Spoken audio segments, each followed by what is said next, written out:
everybody. Today we were out here checking out the GoSpeed from GoPowerBikes. This is a 750 watt, 48 volt, class 2 fat tire e-bike. It's right over here, let's check it out.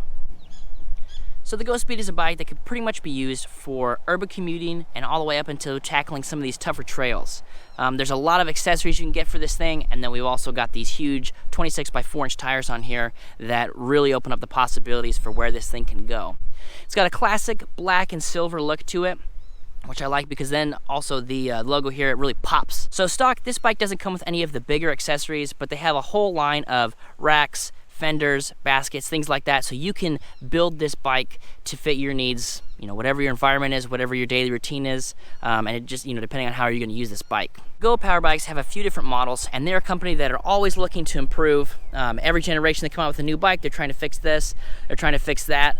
One of the biggest upgrades to this iteration of the GoSpeed is the inclusion of this rust-resistant chain, and we'll get to that when we get down there, but that's just one of those things as an example that every time they come out with a new bike, they're just trying to improve. So they offer 1-year comprehensive warranties on all the bikes that they produce, and I really like this quote from the website. It says, "From frame to motor, we've got you covered because your new bike should be giving you the ride of your life and nothing less." I just like that attitude, and from some of the stuff we've been able to see online, it looks like they are sticking to that motto, so that is cool to see. GoPowerBikes is based out of New York, and they currently ship mainly straight to consumer, but they have a few of their models that are in Costco, so if you've got a Costco near you, there also may be some GoPowerBikes in your vicinity. So the GoSpeed, it comes in just this one size and 2 colors. We've got this classic black and silver look like I had mentioned, and it also comes in white. So the bike without the battery weighs in at 57.45 pounds, and the way they have this set up, it really can fit quite the array of riders. It has a listed max load rate of 300 pounds and fits riders anywhere between 5 feet tall to 6 foot 5 feet tall. Personally, I feel like with these big tires and the way it's set up, the 5 foot might be a little bit of a stretch, pun intended, and that's due mainly to these giant tires and a minimum saddle height of 29 inches. And then we've got a maximum seat height of 38 inches, so that's really leaning into the larger, taller people that would be riding this bike. And then we've got a width over here of 26 inches at the handlebars, and the total thing is 75 inches long. Yes, that is not a typo, it is 75 inches long. It is a big bike. And then the frame over here is made of some good old 6061 aluminum. All these welds here, they seem really uniform, they seem really strong. And then I also like we've got a lot of cable integration into the frame. We'll see we have stuff running down the top tube here, and then we've also got a spot in here where we're running some cables, and those come out here down in a little bit, and then also further down here coming up into the battery. And then here at these spots where the cables come out, we've seen a lot of bikes where they'll make a hole and they'll put some sort of rubber stopper in there. This doesn't have that, so I like that. You're not gonna lose this. It's not gonna fall off and slide down the cable. There's pros and cons with that, right? Because if you've got something that is plastic, maybe you'll get a little bit better water protection, dust protection, things like that. And so you can see in here, I mean, there is some gaps, but there is just a little bit higher quality feel to having this being part of the bike as opposed to just a plastic piece that could fall off or get lost or what have you. And moving up here to the seat, we have this GoPower branded Velo seat. Pretty comfortable. It is fairly wide, and I know you guys are sick of me saying it. Saddles, fit them to your butt. That's all I'll say this time. Back here you'll see we got these big old dual spring action here. A couple of adjustments. So we can adjust the cant, we can adjust where this is fitting in those limits there. So you've got options to tune this right in for you. It's not one of those things where it's welded onto the seat post and guess what, that's where you're sitting. You got, you have a little bit of room here to dial that in for you. And the seat post fits in here real snug. We've had a couple bikes in the past where that was an issue. I pointed it out as a con, and this one is not that. I mean, it is fairly smooth. It just slides right in. And then I'll kind of line it up, and that is in there snug. So oftentimes in order for you to get it snug, you gotta really get that thing till it barely fits in there and you're scratching it and scraping it, and as you'll see when I let this go, it drops straight down. So that is cool. I feel like this functions well. Not that you'd be changing a whole lot after you get it set up, but if you were going to have multiple riders or whatnot, this is definitely a plus. So all in all, well done, fairly comfortable here. And then moving up to these giant Kenda tires. They are Kenda Juggernaut tires. They are 26 inches by 4 inches, and these things have all the bells and whistles on them. We're sitting on these only rim alloy rims here, and then we have the reflective sidewall stripe, and we also have puncture protection. So mentioned every time, we don't see those things. Excellent for safety, keeping you on the road longer. So we have this included. This comes stock with the bike, so that is awesome to see. So you can inflate these anywhere between 5 psi and 35 psi. And if you were going to be doing something with 5 psi, maybe that's riding on some softer sand at the beach or things like that. And then if you were riding around on the concrete, you know, you might want to have it closer to that 35. It gets into personal preference at that point, so you just got to find out what feels good for you and really dial that in. And the only way to really know what you like is to experiment and dial that in for you. Regular Schrader valves over here, nothing too fancy. These are just big, beefy tires. And then helping out with the comfort aspect up here, we have this adjustable front fork. There's a lot of front forks we see, they say they're adjustable, and they don't have these quick adjustment knobs here, so I don't know how likely it is you're going to get in there and adjust those, especially if you're changing terrain. So yes, they're adjustable, but it seems sort of like a technicality, whereas here you really have some control over how you want to get these things set up. So these front forks, they offer us 100 millimeters of travel, and so far I haven't had any issues with them. So I haven't adjusted these. They came out of the box. I liked where they were at. They weren't too soft, they weren't too hard, they were, you know, just right. So a little Goldilocks action here on the front fork. And then up here we also see some mounting points for the front rack or the front basket. Sliding on over to the cockpit, we have these rubber grips here. Now these are not locking, right? That's usually something I comment on. And they do have a little bit of play to them, just the slightest little bit. But I also feel like if I'm able to get this part to play, it's not actually affecting this over here. So I'm not afraid of the whole thing coming off. You just kind of got to get a little bit of play in those hot spots. But from a safety perspective, based on how fast we're going to be going with this bike and sort of some of the things that we're going to be doing, not a huge concern. Obviously, we would like to see something that has, you know, at least one sort of locking mechanism here. That would be dope. And then moving over here, we have the matching full grip on the left side. And then heading back to the right side, this is where a lot of the action takes place, almost all the action actually. We have the half grip on this side, we have the throttle right here, and then we also have this little safety measure here. So if this is not depressed and then you go to move the throttle, nothing happens. And then it only is going to work if you press in this little safety button here, and then the throttle will go. So one of the things that you see with half throttles, especially ones on bigger bikes where it might be necessary for you to handle both handlebars to move the bike and maneuver the bike, is you'll get a lot of those accidental whoopsies, right?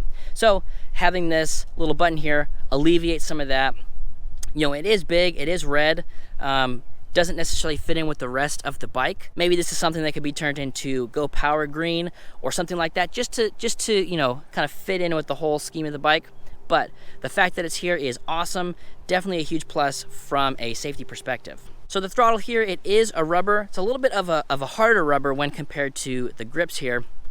And it's listed as a half turn throttle, but in reality, it's less than a quarter turn. So when you put your hand on there, in order to get going, you know, full speed, you're doing just about that. Just about that. So it's not one of those throttles where you gotta, you know, plan in advance and then reach around and then hope you can do it. It's like, no, it's like you grab it where it's comfortable for you, and it's just a little bit of a wrist turn there. And the brakes we have here are Tektro mechanical disc brakes. We have 180 millimeter discs both on the front and the rear.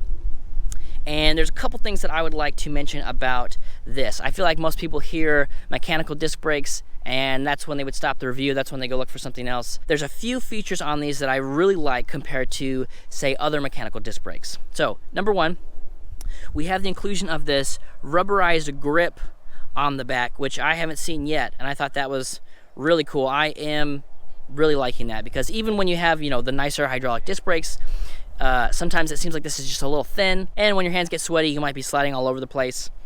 You might not. Just wear gloves, I guess, is the lesson there. The calipers on these also have a few cool things about it. They have automatic caliper centering, and they also have automatic pad angle adjustments. So all in all, the brake system on this thing works well, even though this is a bigger bike.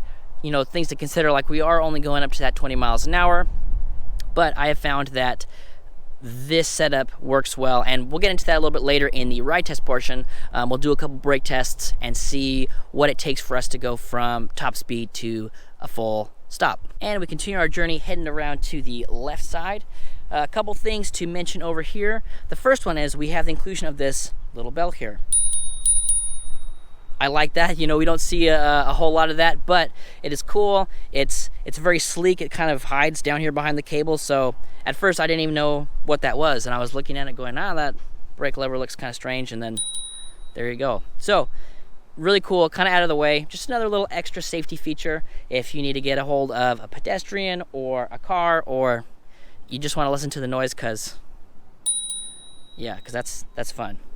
So moving over here to the control pad, we have a very simple 3-button operation here with a up arrow, a mode, and a down arrow. Super simple, nothing to it. So you're just going to hold down this M button to turn the bike on, and we turn it on. And then the up arrow here is going to change the pedal assist level that we're in, going up to pedal assist level number 5. Now if you want to, there is a advanced settings that you can pop into, and you can change a ton of stuff with this bike. Normally not recommended if this is your first go around at it, but it is cool to get in there and see what you can do. But you change 1, 2 to a 3, 1, 0 to a 1, and all of a sudden nothing works. So unless you know what you're doing, I would recommend just sticking with the stock settings and maybe reaching out to a friend who has more expertise if you can't live without 7 pedal assist levels or something like that. So the screen over here is a SW900 LCD. It is grayscale. We've talked a little bit in the past about color versus grayscale. Color looks nice, but grayscale is kind of like the tried and true. You're always going to be able to see that. One of the things else I would like to mention is right here, the way they have this mounted, unlike some of the other bikes that we've seen, is this mounting bracket here is not moving, right? And so some people might not like that. Some people want to do adjustments and say the sun's hitting from a certain angle. However, a lot of those quick angle adjustments, you know, in my opinion, they get loose over time, right? We're going over bumps and cracks, and just like how things rattle loose in your car, you may experience something like that. So having this in here, like, this is not going to go anywhere. Now you can adjust it, right? So you get down here and you can loosen this up and you can adjust that, but it is harder to do, and it's a personal preference thing, right? I think I would prefer something like this to where I go, okay, this is where I want it, good, and I don't got to worry about the screen coming down or flying up or whatever. And then also to note, just kind of, I guess we'll go back down here, there is a USB port down here on the bottom. So we'll see some of these batteries, they'll include a USB power port somewhere down there. This battery doesn't have that, spoiler alert, but we have it right up here, super convenient. So if you wanted to put on a phone mount or something like that, or you got a GPS you need to give a little more juice to, you can do that right here through the screen. So the screen's going to tell us a couple of different things. It's going to tell us what pedal assist level, as you just saw earlier. It's going to tell us our battery level. We've got our odometer here, our current speed, and the watts that we're using. So if we hit the mode button here, it is going to go to, it's our trip. So current trip is 0 because I just turned it on. And that is pretty much it. It's slick, it's simple. It does have a walk mode, and we will get into that a little bit later. So if you've seen an SW900, this is what this is.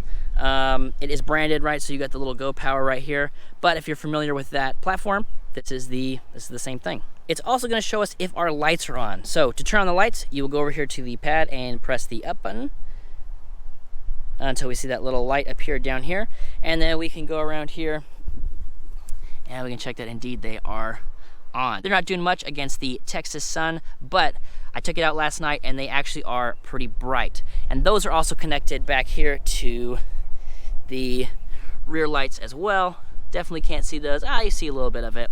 And then one of the things that I like is they are connected to the brakes, so when you brake, they get a little bit brighter.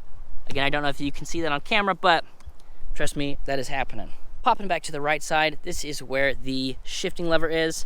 Again, we have this SIS index. It says a 7-speed. Now, this is my second run in, and at first, I honestly thought this was maybe just a cheaper alternative. And, you know, objectively, from a monetary standpoint, I believe this is cheaper than some of the other ones that you see. But it's got that Shimano name on it, and as long as it's got the Shimano on there, then you know that there's going to be at least a certain element to the quality of these parts. So it is simple, it is easy, but there's no reason for us to have some sort of complicated shifting mechanism on a bike like this with a motor like that for 7 speeds. So I was a little bit skeptical at first, especially the first time I saw it, but this is the second time I'm seeing it, and I'm starting to like it. So if you're looking at it and you had the same thoughts as me, my recommendation is find one, try one, because yeah, I'm digging it. And then moving on back down here, we have the Shimano Tourney derailleur back here. Lots of fun things going on here. We have the derailleur guard. Always nice to see that included. Not every bike comes with it, so I like to point it out when we do get it. And then, as I mentioned earlier when I was talking about the company, we have this rust-resistant chain here. So that is an upgrade to this version as compared to the last version. And sitting right in between those, we have the thing that makes this bike go. That is this 750 watt Sandra motor. So this is a geared rear hub motor, and this is my first run-in with a Sandra motor. Normally we see Bosch or Bafang or something like that, but it's cool to see other brands making similar things. But in our experience, it's kept up with any of the 750 watt Bafangs that we've tested here before. And then moving up here, we have these Wellgo pedals. They seem a little bit wider than normal pedals, measured in right around 5 inches from this side to this side. So I felt like I was getting a lot of good foot real estate on these. And those are connected to these Pro Wheel cranks, measured them in at 160 millimeters.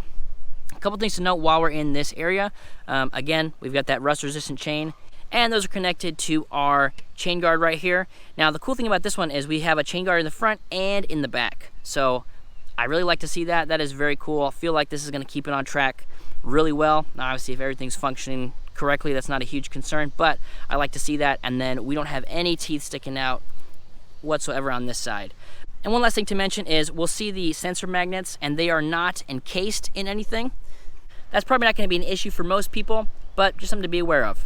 So let's pop this battery off and take a closer look. So to remove the battery, you're just going to take the key and unlock it. I've already done that for the purpose of this demonstration. So we're going to grab it, and we would pop it up. You'd probably want to do this with 2 hands, and then you grab it and you take it off. On the bike here, we just have this battery track.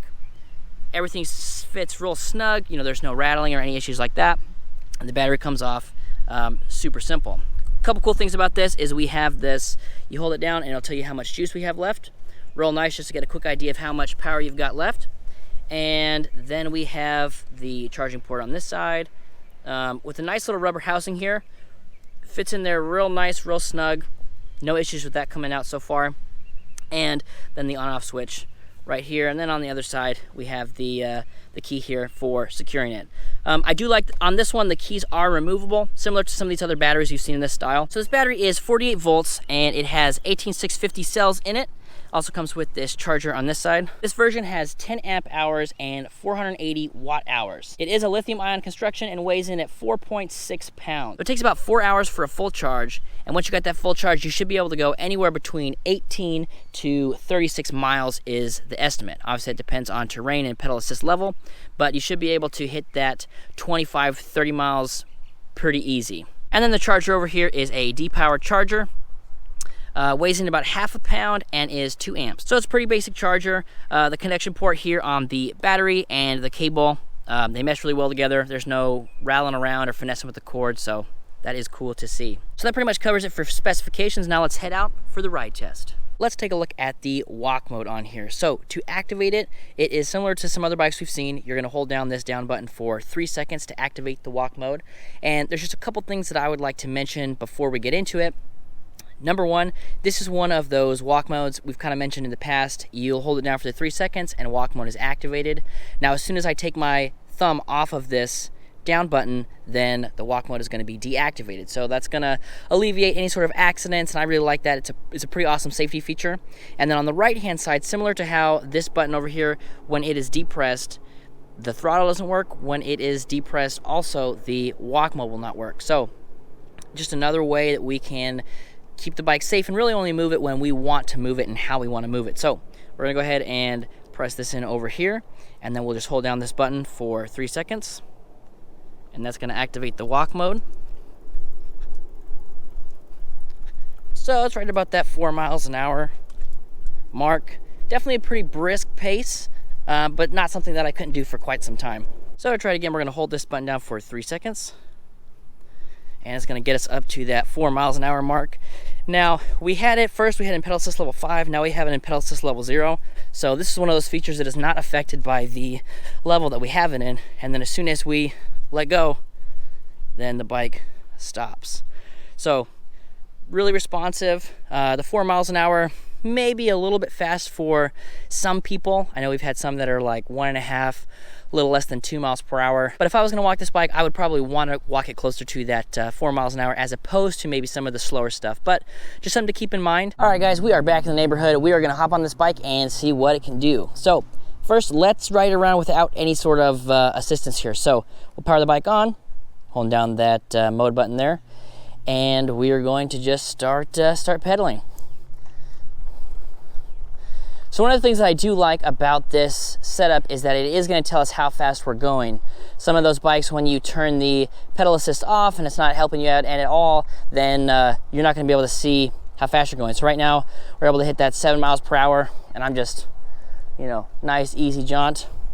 And again, we're using this SIS index on this side, going up, nice smooth shift. One very loud seagull. Again, another smooth shift. We're in 3rd gear. Again, keeping the same pace, just under that 10 mile an hour mark there. And 4th gear. And 5th gear. 6th gear. And finally 7th gear. So all the shifting here was super smooth. Some of them I couldn't even tell I was shifting a gear. So that is cool. That is cool to see. Yeah, definitely feels like I'm just pedaling around on a big old fat tire bike. Let's pull over here and see what the throttle can do. All right, so we're gonna put in pedal assist level number 1, and we're gonna use the throttle over here. And again, if we try to use this without putting down this safety button here, it won't work. So we're gonna avoid a lot of those accidental whoopsies. So we'll go ahead and click this in, and we are off.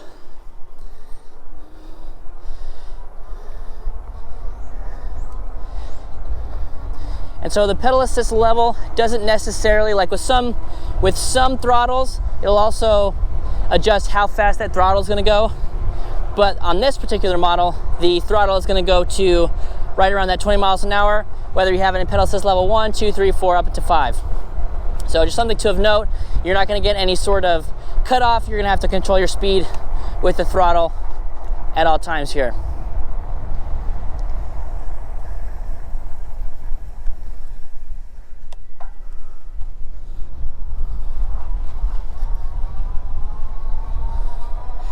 And so we are getting a fair bit of noise. I was doing a little bit of the testing on that earlier. You definitely can hear the motor, but there is a lot of wheel noise from these giant 4-inch tires. And so this is just the throttle right now. Right there at that 20.1. I think sometimes I hit 20.5, but it stays right there at that 20 mile an hour mark. And we can just cruise like that for quite some time. And you see that the battery is showing it's a little bit lower. I believe the battery that's on here is a little bit predictive, because when I turned it on, we had 3, and then as soon as we started kind of using it, like, oh, that's how you're going to use the bike, then it's going to adjust how much battery it's saying that we have left there. So I think it's a little bit predictive, and we see a lot of the batteries that are gauged that way. So nothing new there. You see now we come to a stop. Now we've got 2 bars again. So just a heads up, you know, if you hop on, you think you have 3 bars, you probably have closer to 3 bars. And then depending on how you want to use it, it will adjust what it is telling you that you have there. So we got in pedal assist level number 1, and we'll just keep it in gear 7. I like to test them out that way, and then we'll just start rolling.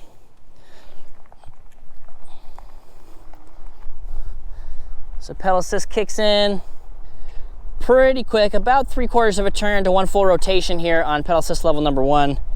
And it really is just getting us right around that 8-mile-an-hour mark. I'm not really putting any sort of effort into pedaling, just kind of up and down there. So right about 8, and then we'll kick it up into pedal assist level number 2. Feeling a little bit of a boost there.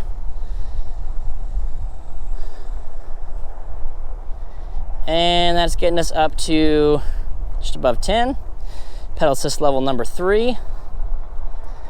All right, I feel like we hit a little different gear there. It's hitting us right about 15. And then we'll go to pedal assist level number 4.